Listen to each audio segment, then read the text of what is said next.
The bonding protocol. The shuttle descended through clouds of violet ammonia, and Lieutenant Sarah Malik gripped the harness with white-knuckled hands. Around her, 7 Galactic Union soldiers, a Keth, 2 Vrelians, a Dorak, and 3 others from species she still couldn't pronounce correctly, sat in rigid silence. None of them spoke. None of them looked at the viewport. Sarah did. Below, through breaks in the storm, she caught glimpses of the surface. Vast red plains cracked like old leather, enormous ridges of black stone rising like the spines of buried giants, and, there, movement.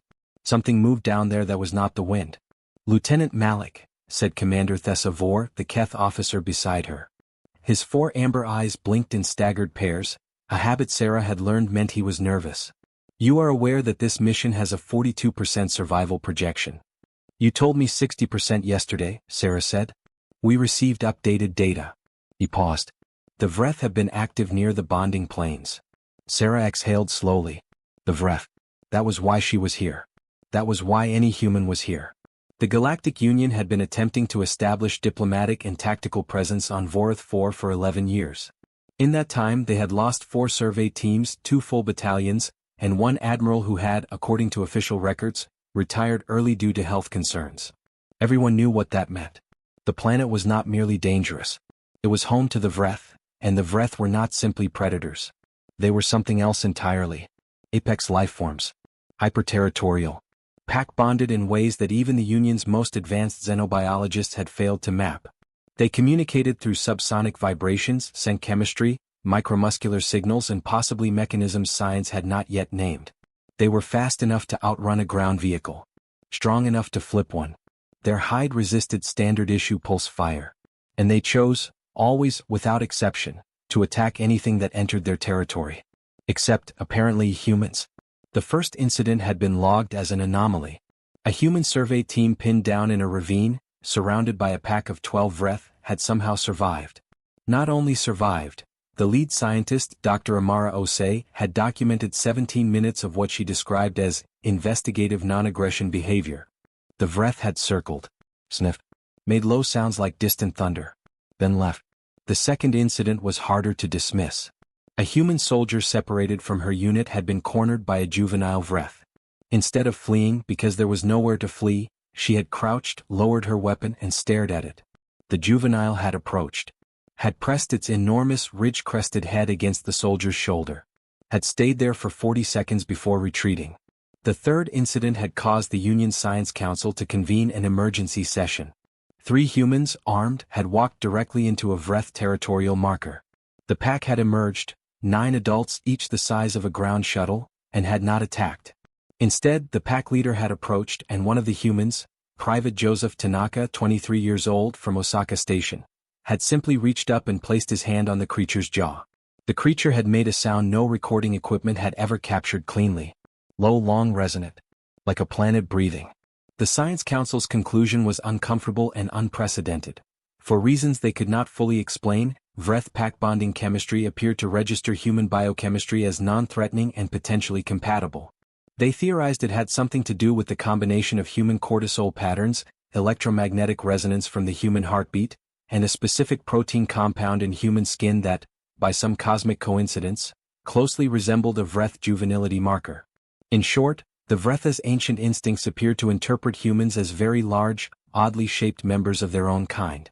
Every other species registered as prey, rival, or threat. Only humans registered as something else. "Descent in 40 seconds, the pilot announced. Sarah checked her kit.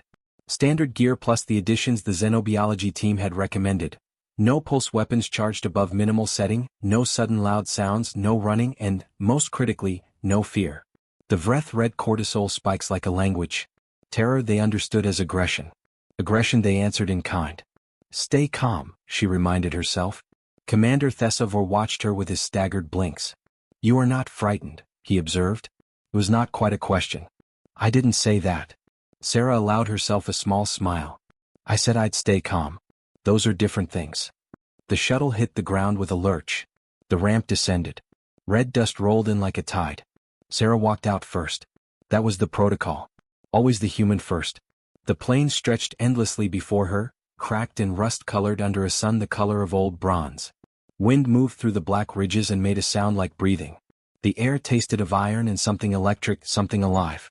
She stood very still and waited. For 30 seconds nothing happened. Then the ground trembled.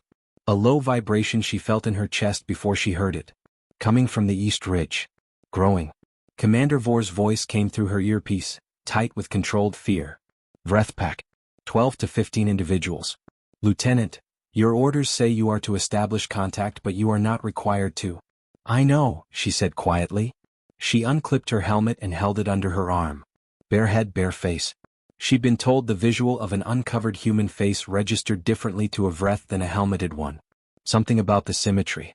She breathed slowly, deliberately, willing her heartbeat down. The first Vreth crested the ridge. It was enormous. The xenobiology files had said 6 meters at the shoulder, but the files had not prepared her for the reality of it. The sheer mass, the way it moved, fluid and heavy at once, like water deciding to become stone. Its ridge plates caught the bronze light. Its 4 eyes, deep amber with vertical pupils, found her immediately. It stopped. The pack crested behind it, 12, 15, she lost count, and they all stopped. The pack leader took one slow step toward her. Then another. Sarah did not move. She breathed. She thought strangely of her grandmother's dog, an enormous, ancient, scarred rescue animal that everyone else had been afraid of, that had always come directly to her and put his head in her lap. She thought of how you met an animal that had been through hard things. You went quiet. You went present. You did not pretend to be something other than what you were. The pack leader reached her. It lowered its head, and Sarah felt the heat rolling off its body like a furnace. Its nostrils, 2 overlapping slits on either side of a broad muzzle, flared. It breathed her in. She raised her hand very slowly and placed it against the side of its jaw. The sound it made shook her teeth. Low and resonant and ancient, like a frequency the universe had been saving. Behind her, through the earpiece, she heard Commander Vor's sharp intake of breath. It's okay, she said softly. She wasn't sure who she was talking to. We're good. We're okay. The pack leader pressed its head into her hand, a gesture so familiar, so entirely recognizable, that for a moment she almost laughed. 42% survival projection. The math had been right about the danger. It had simply never accounted for the fact that humans were uniquely, specifically, cosmically irrational enough to walk toward something that terrified them and hold out an open hand. That, Sarah thought, was the part no algorithm could model. She scratched behind the enormous ridge plate, and the pack leader rumbled like distant thunder, and behind her the Union soldiers watched in perfect, stunned silence, and the mission, somehow, had begun. The training ground. The problem with Vreth, Dr. Elon Shuri explained to the assembled Union command, was not that they were dangerous. Everyone already knew that. The problem was that they were intelligent. Not intelligence as we typically classify it, she said, cycling through holodata above the conference table. They don't build. They don't use tools. They don't have language in any form we recognize. But their problem-solving metrics are off every chart we have. Pattern recognition. Tactical adaptability. Coordinated pack behavior that responds dynamically to environmental changes in real time. She paused.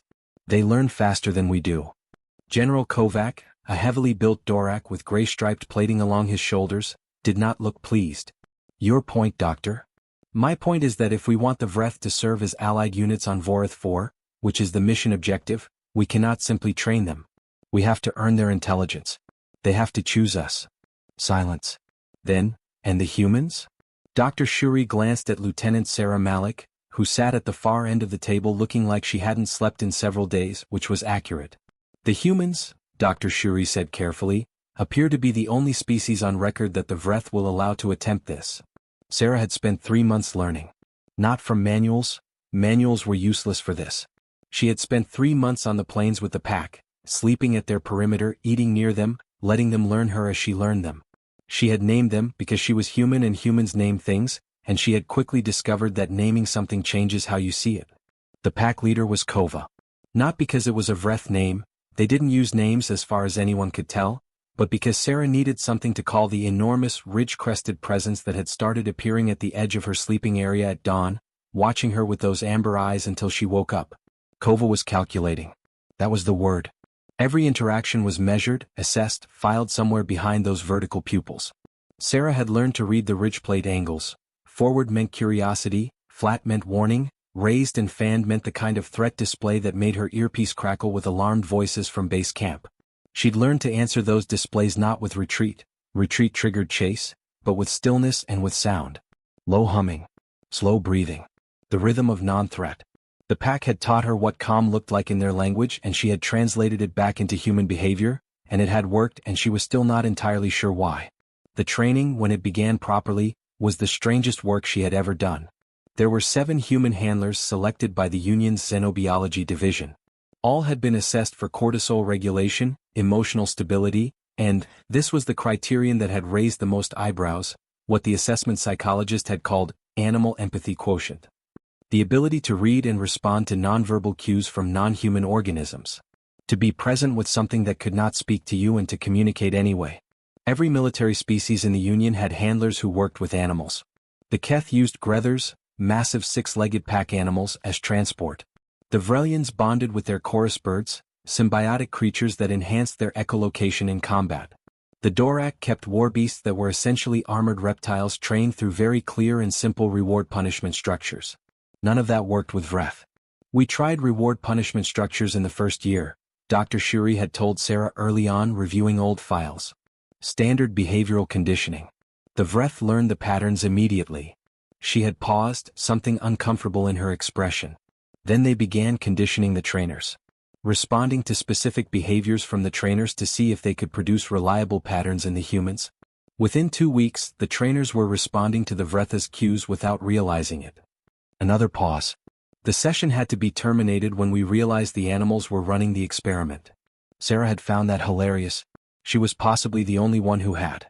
The approach she developed over 3 months was not training in any classical sense. It was closer to apprenticeship. She asked Kova to show her things. She followed.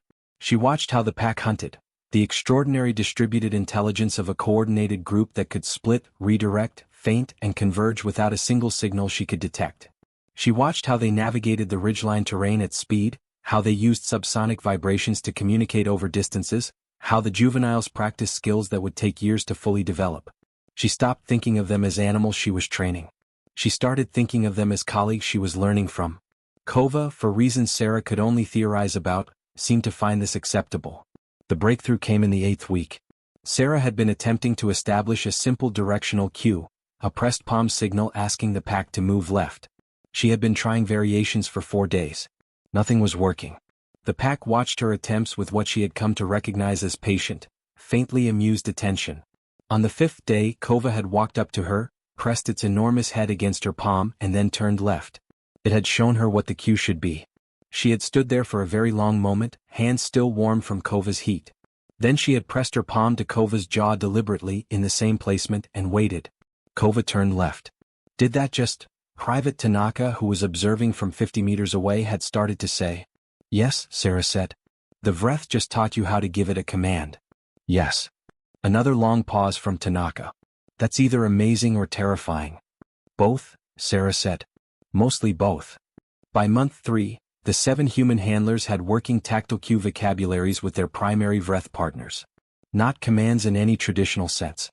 More like a shared language developed collaboratively, humans and Vreth negotiating, through repetition and patience and a remarkable amount of mutual curiosity, a means of coordinating movement and behavior. The Union Command reviewed the progress reports with a mixture of awe and profound unease. They're not controlled, General Kovac said. His gray plating was doing something around his neck that Sarah had learned meant agitation.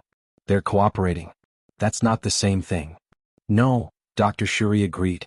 It's better. Kovac looked at Sarah. And if they stop cooperating? Sarah considered this.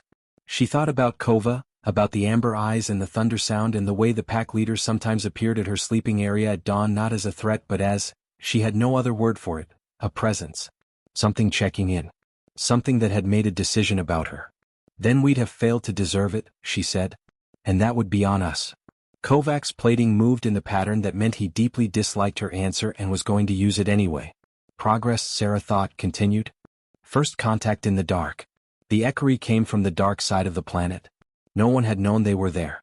7 months of surveys, drone sweeps, and geological mapping had not found them, because the Ekari did not live on the surface.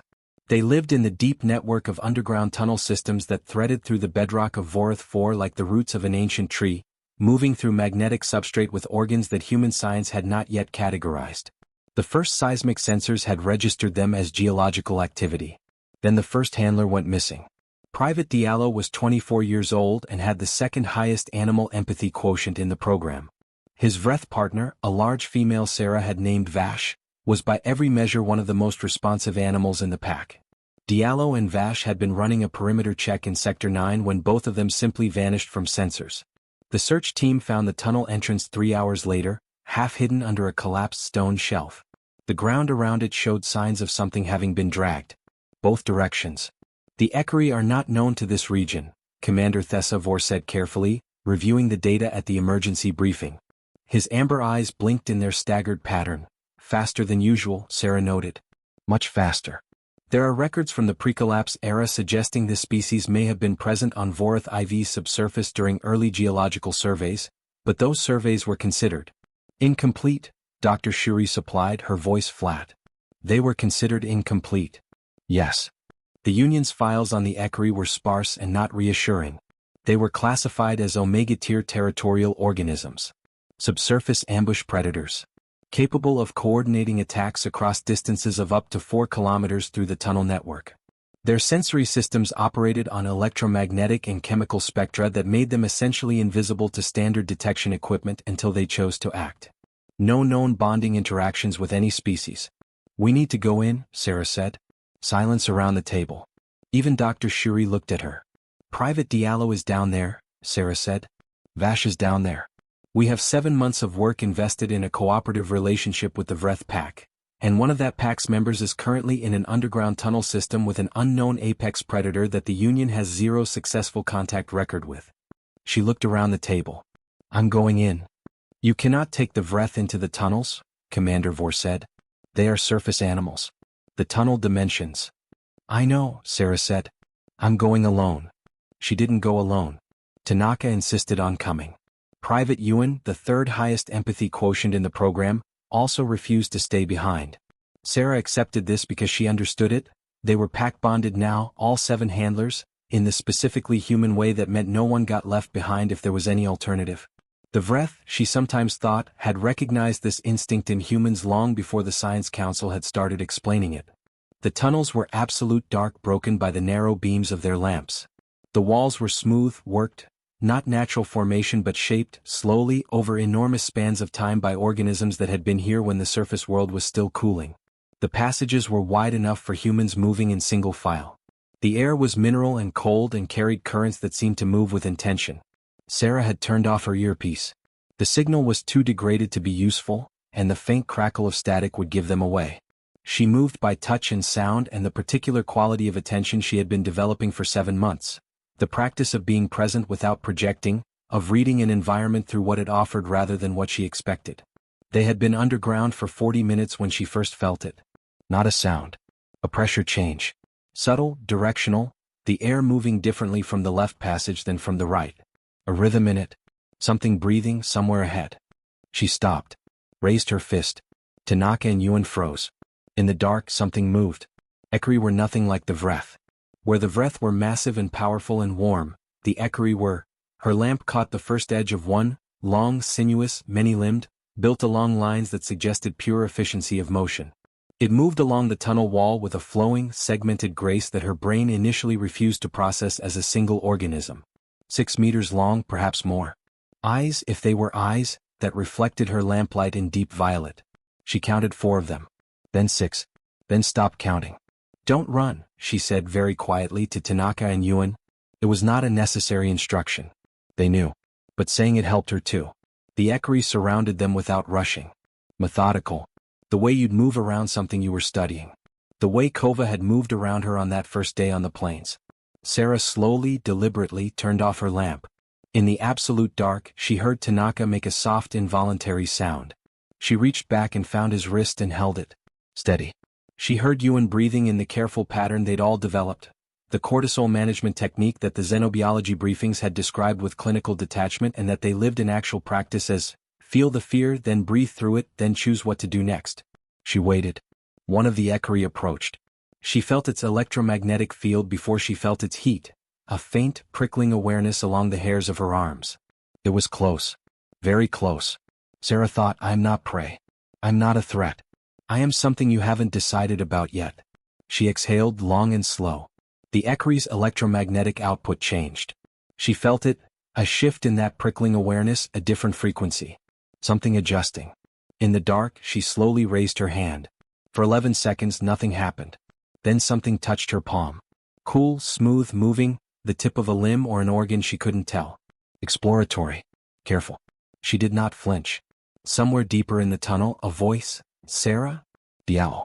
Shaken alive. Sarah, is that you? Yes, she said. Her voice came out steadier than she felt. Don't move, Diallo. Just stay still. The things, they're not. I know.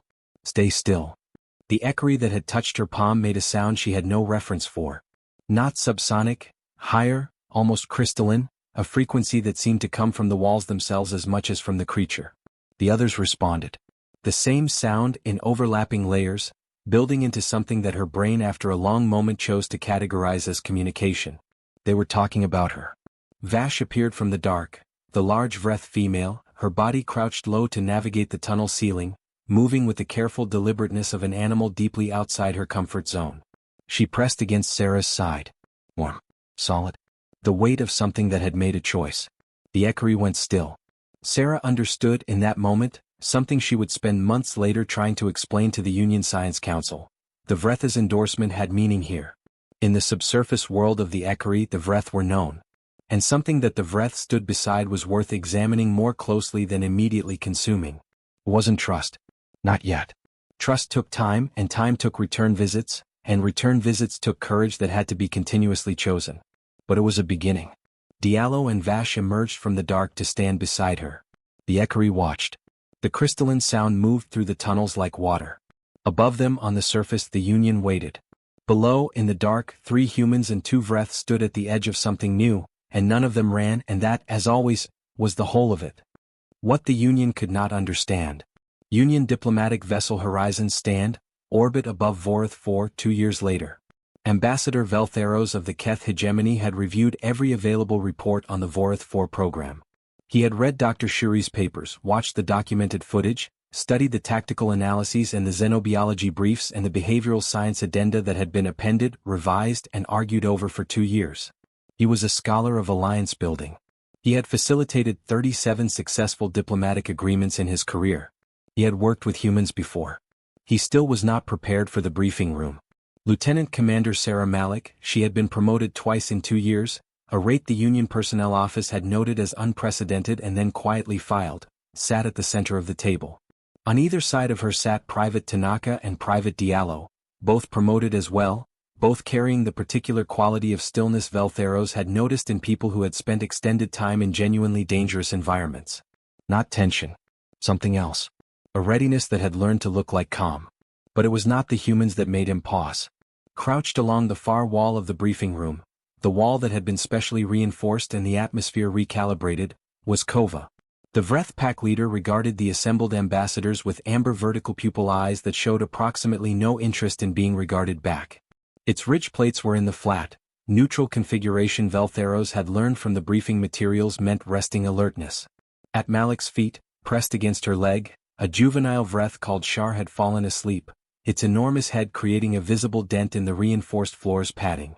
Beside Kova, along the same wall, 3 Ekri rested in the flowing stillness of their kind, long multi-limbed, their violet reflective eyes processing the room in frequencies none of the ambassadors could detect. The middle Ekri, which the human handlers had named Rel and which Veltheros understood was the closest thing the Ekri had to a contact delegate, had one of its forward limbs resting lightly on Malik's shoulder. Malik did not appear to notice. Or rather, Veltheros corrected himself after watching her for a moment. She noticed and had simply reached the point where that level of physical contact from a 6-meter apex predator required no particular adjustment. The Union's lead representative, Admiral Dasha Ose Nakamura, Dr. Ose's daughter, Veltheros noted, which had certainly not been an accident in the program's casting, cleared her throat. Ambassador Veltheros. We appreciate the hegemony's willingness to review the alliance proposal in person. I wanted to see, he said. He was not being diplomatic. He genuinely had not believed the reports and had needed to see.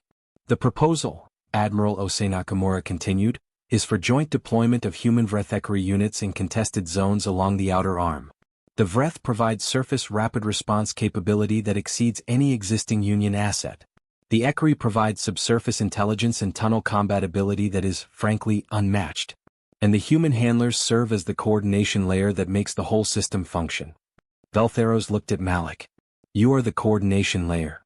That's one way to put it, she said. How would you put it? She considered. Partners, she said.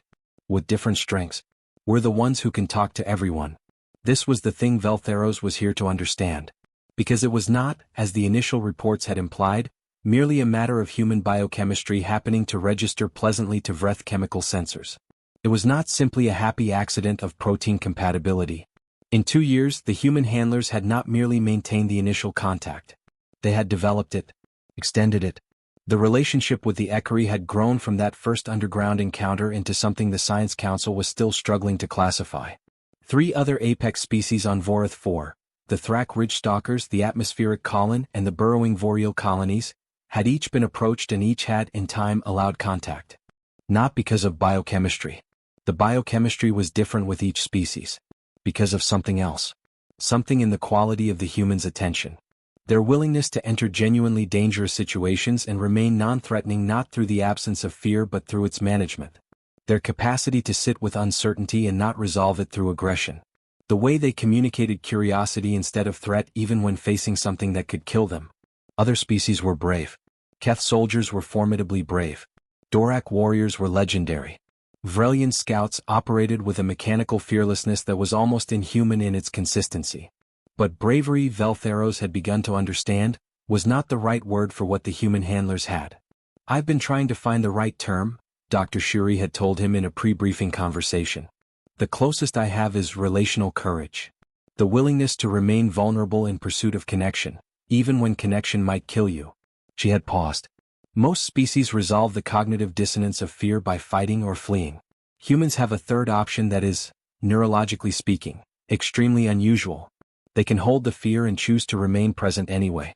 They do this in relationships with other humans constantly. They apparently do it with apex predators too. Veltheros looked now at Malik, at the sleeping juvenile against her leg, at the Ekri limb resting on her shoulder, at Kova's amber eyes watching everything from the far wall. There is concern among the hegemony, he said carefully, that this arrangement creates significant tactical liability. The human handlers are the critical nodes. If they are removed, then the Vreth and Ekri operate independently, Malik said. Which they're perfectly capable of. They don't need us. Pause. They choose to work with us. That's not a liability. That's a different kind of commitment. Rel's limb shifted slightly on her shoulder. A pressure change she felt and acknowledged with the faintest tilt of her head. What did it just say? Veltheros asked. I'm not sure exactly. Something about the room's electromagnetic signature. The lighting is probably slightly off from what they prefer. I'll adjust it after the meeting. She said this with the calm of long habit. Then she looked at him directly. What you really want to know is whether this is sustainable. Whether it's real. Whether the animals will hold. Yes, he said. I can't prove it to you, she said. I can tell you that Kova has never needed to be here. The Vreth are free-ranging apex animals on their home planet.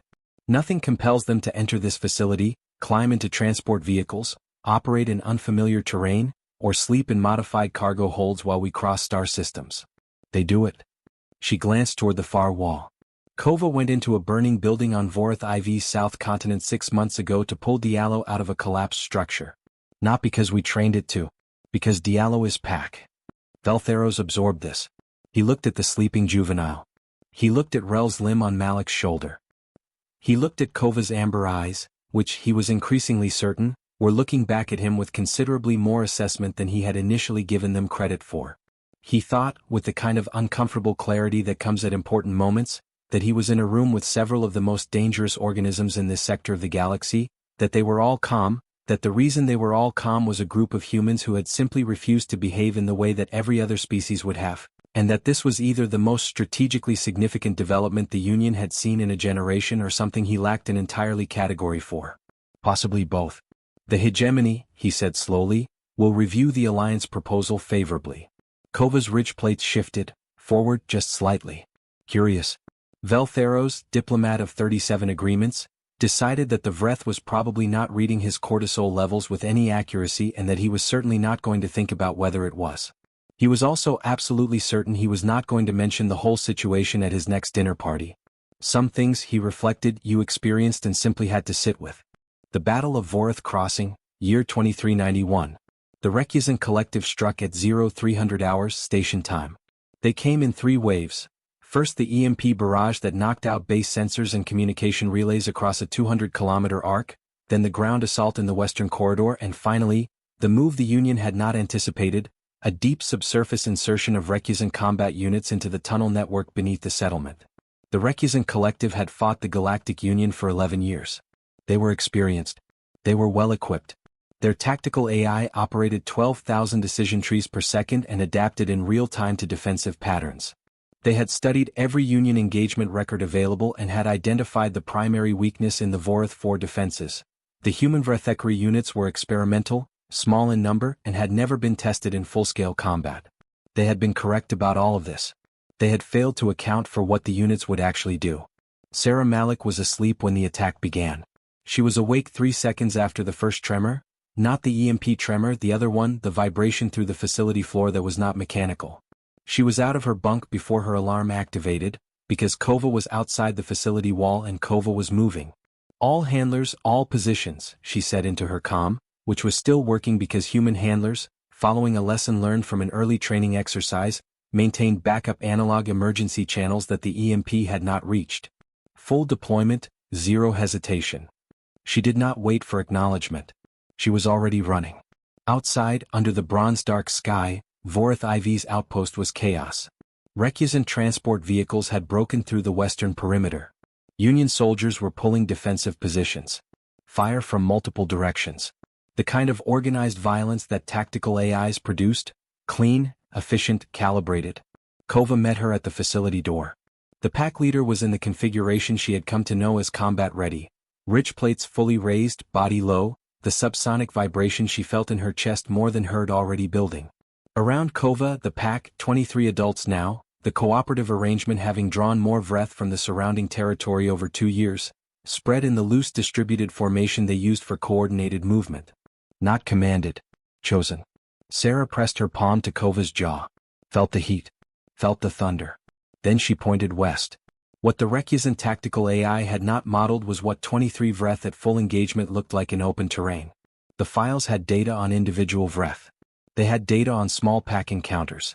They did not have data on a coordinated full pack deployment operating in concert with human tactical direction, because this had never happened before.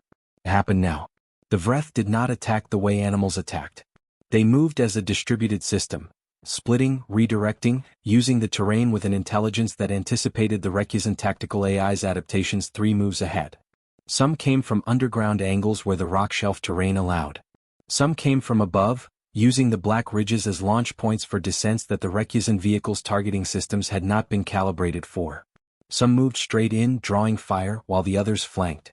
Sarah moved with Kova. Not directing, coordinating. Reading the battle through Kova's body and the pack's distributed movement and making the micro-adjustments that kept the human soldiers and the Vreth from conflicting with each other in the chaos. Tanaka was on the northern flank, working with his Vreth partners and a squad of Union soldiers. Diallo had gone into the ground. Diallo, Vash, and the Ekari had gone into the ground the moment Sarah had broadcast the deployment call.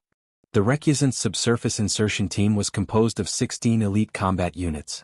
They were equipped with electromagnetic shielding, adaptive thermal camouflage, and next-generation tunnel combat suits that had taken 4 years to develop specifically for operations against conventional subsurface defenses. They had been in the tunnel network for 11 minutes when the first contact was made. Diallo later described it as the fastest and most complete tactical engagement he had ever been part of, and he was including the surface battle in that comparison. The Ekari did not fight the way anything human-trained fought. They did not follow rules of engagement that had been developed by organisms who evolved in the light. They used the tunnels as extensions of themselves, as parts of their body, and in the absolute dark where their electromagnetic and chemical senses gave them a picture of the space that made optical targeting systems irrelevant, there was no other word, extraordinary. Vash and 3 other Vreth were with Diallo, moving in the crouched tunnel navigation posture they had developed over months of underground exercises. The Ekari operated around and between them. The whole coordinated system worked because Diallo could talk to both, not in language but in the collaborative vocabulary he had spent 2 years building with each. The subsurface insertion team was neutralized in 14 minutes. On the surface, the Western assault broke 40 minutes after the battle began. Not because the Union's conventional forces had overwhelmed them, the Requisite units were holding their own against the defensive positions.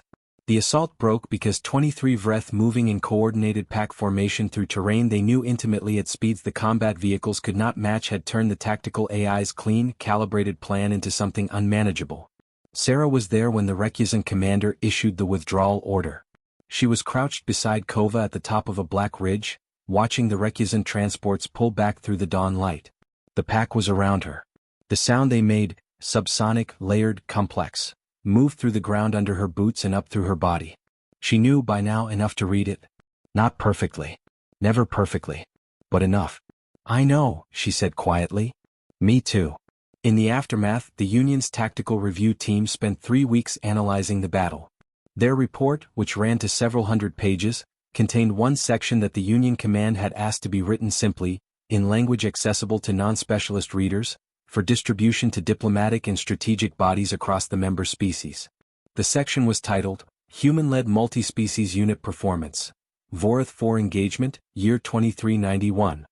Its key findings summarized, the effectiveness of the human Vrethekari units in the Vorath 4 engagement exceeded all projections and cannot be fully explained by tactical or logistical factors alone. The critical variable appears to be the quality of the interspecies operational relationships, which allowed a level of coordinated adaptability that no single species or multi-species unit without human integration has demonstrated. The nature of these relationships, built over extended periods through methods that remain difficult to fully codify, represents a unique strategic capability. Attempts to replicate this capability with non-human coordinators have thus far been unsuccessful. Ambassador Veltheros, reading the report in his office on the hegemony's capital station, reached that section and sat for a long moment. Then he sent a message to his research staff. "I need everything available on human bonding psychology. Cross-species, cross-cultural, evolutionary history, neurological basis. Everything." His chief researcher responded within the hour, "Ambassador, there is an enormous amount of material. Where would you like us to start?" Veltheros thought about Malik in the briefing room. About Kova's ridge plates and Rel's limb on her shoulder and the sleeping juvenile at her feet. About the Vreth going into a burning building for a packmate. About 3 humans in absolute dark in a tunnel system holding still and reaching out their hands. He thought about what it actually took, to be the species that apex predators chose. "Start with why they do it," he wrote back. "Start with why, when everything dangerous is in front of them, they still reach out." On Vorath 4, as the sun rose bronze and slow over the cracked red plains, Sarah Malik sat at the perimeter of the outpost with Kova's enormous head in her lap, scratching the ridge plate behind the leader's jaw. The pack settled around them both. The Ekari, as they sometimes did now, had sent scouts to the surface, long, sinuous forms resting in the morning light, adjusting to the unfamiliar warmth. The Union would want another briefing. There would be more deployments, more negotiations, more carefully worded reports about what had been built here and how to extend it. But right now the sun was rising and the pack was calm and the world was, for this exact moment, quiet. Kova made the sound. Oh, resonant. Ancient. The one that had no translation in any database, that the Science Council had spent 2 years analyzing without conclusion, that Sarah had stopped trying to translate because some things communicate perfectly without words. She leaned back against the pack leader's shoulder, enormous and warm and solid as a planet. "Yeah," she said. "Same." Behind the stars, the galaxy went on being enormous and old and full of things that had never been met yet, and somewhere in it, more creatures waited that no one had thought to approach with an open hand. More humans were already volunteering. That the galaxy was slowly learning was simply what humans did.